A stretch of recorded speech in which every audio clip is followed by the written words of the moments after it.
খবরের দিকে এই মুহূর্তে নজর রাখতে হচ্ছে জলপাইগুড়ির দিকে, কারণ পুজোর মুখে বন্ধ হতে বসেছে উত্তরবঙ্গের সর্ববৃহৎ সিমেন্ট কারখানা।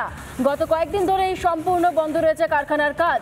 প্রশাসনের দ্বারস্থ কারখানা কর্তৃপক্ষ, যে কারণে জলপাইগুড়ির কারখানার অস্থায়ী শ্রমিকদের আন্দোলন চলছে। বোনাসের দাবিতেই উঠছে আন্দোলনের ঝাঁজ। কারখানার অস্থায়ী শ্রমিকদের আন্দোলনের জের। পুজোর মুখেই বন্ধ হতে বসেছে উত্তরবঙ্গের সর্ববৃহৎ সিমেন্ট কারখানা। গত কয়েকদিন ধরে সম্পূর্ণ বন্ধ রয়েছে সেখানকার কাজ। প্রশাসনের দ্বারস্থ কারখানা কর্তৃপক্ষ।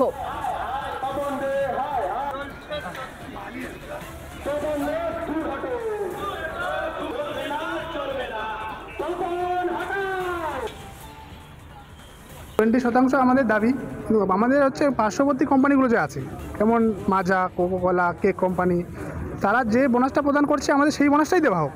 তার উপরে আমরা চাচ্ছি না যে আমাদের তার থেকে বেশি দেওয়া, সেরকম আমরা চাচ্ছি না। একটা কোম্পানি বলছে যারা পার্মানেন্ট ওয়ার্কার হয় তারা বোনাস পায়, যারা কন্ট্রাকচুয়াল হয় বা কন্ট্রাক্টরের আন্ডারে কাজ করে তাদেরকে বোনাস দেওয়ার কোনো ব্যাপার নেই। এই যে তাদেরকে এসকেটিয়া দেয়। এই যে মাজা, কোকোকোলা, এখানে কিন্তু সব পার্মানেন্ট নেই, কন্ট্রাকচুয়ালি সব জায়গায় কন্ট্রাকচুয়ালি কাজ হচ্ছে। 90% কন্ট্রাকচুয়াল আছে, তো ওদেরকেও তো বোনাস প্রদান করছে কোম্পানি। যেই নেতাই হোক, এই নেতাদের বিরুদ্ধে স্লোগান দেওয়া, এটা আমি একদমই মান্যতা দিই না, একদমই আমি পছন্দ করি না। কারণ এতে নেতাদের মধ্যে, রাজনীতির মধ্যে একটা দ্বন্দ্ব লাগিয়ে দেওয়া হয়।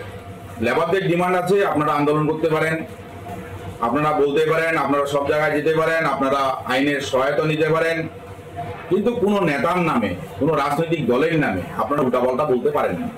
আপনাদের সমস্যা মালিকের সঙ্গে, আপনাদের সমস্যা কিন্তু নেতার সঙ্গে নয়। আমি অনুরোধ করব যে কোনো নেতাকে গালিগালাজ করবেন না।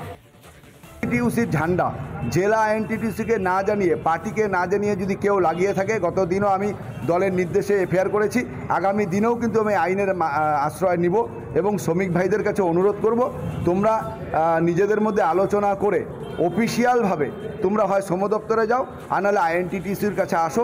মরশুমে তোমরা যাতে বোনাস পেয়ে বা অনুদান পেয়ে তোমাদের পরিবারের মুখকে হাসিতে ফোটাতে পারো, এর জন্য আমি তোমাদের কাছে অনুরোধ করব, তোমরা সঠিক পথে পরিচালিত হও। सर एक को ये पहले भी आया कि हमको इतना 20% चाहिए, ऐसा उन्होंने बात की, तो हमने उनको थोड़ा समझाया भी, तो बीच में आए एक दिन तो समझाया चले गए, लेकिन 27 तारीख को उन्होंने प्लांट का गेट बंद कर दिया। 2 गेट है, उन्होंने ताला लगा दिया और सारे लोगों को, कि शायद शाम की बात थी, 4-1 बजे की बात होगी, तो उसके बाद उन्होंने गेट बंद कर दिया, सारे लोग इकट्ठा कर लिया, प्लांट हमारा बंद हो गया। तब मतलब इस समय हमारा प्लांट भी बंद है और डिस्पैचेस भी बंद है। कितना करोड़ का लॉस हो रहा है? करोड़ या को करोड़ का एक एग्जैक्ट फिगर तो मैं नहीं दे पाऊंगा, लेकिन ऑलमोस्ट हमारा 1 करोड़ से ऊपर का नुकसान हो चुका है। নদিয়ার দিকে নজর রাখতে হচ্ছে। নদিয়ার নবদ্বীপের গৌরাঙ্গ সেতুতে ফাটল। আরও একবার জানিয়ে রাখি, নদিয়ার নবদ্বীপের গৌরাঙ্গ সেতুতে ফাটল দেখা গিয়েছে, বন্ধ রয়েছে যান চলাচল। পুজোর মুখেই নদিয়া বর্ধমান যোগাযোগ ব্যবস্থা বিচ্ছিন্ন। দেখুন সেই ছবি, নদিয়ার নবদ্বীপের ছবি দেখতে পাচ্ছেন এই মুহূর্তে, গৌরাঙ্গ সেতুর ছবি। সেতুতে ফাটল লক্ষ্য করা গিয়েছে, বন্ধ রয়েছে, যে কারণে যান চলাচল সমস্যায় পড়েছেন সেখানকার মানুষ। নদিয়া বর্ধমানের বিস্তীর্ণ এলাকার বাসিন্দারা যাতায়াতের সমস্যার সম্মুখীন হচ্ছেন। পুজোর মুখেই নদিয়ার বর্ধমান যে যোগাযোগকারী রাস্তা ব্যবস্থা সেখানকার বিচ্ছিন্ন।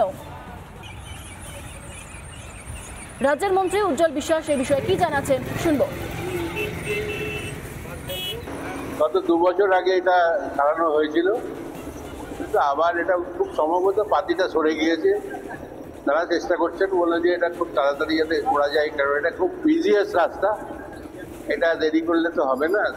ভেঙে যায়নি, এককালে পাতিটা সরে গেছে, এটা কি যাতে খুব তাড়াতাড়ি রিকভারি করা যায় তার জন্য চেষ্টা করবেন।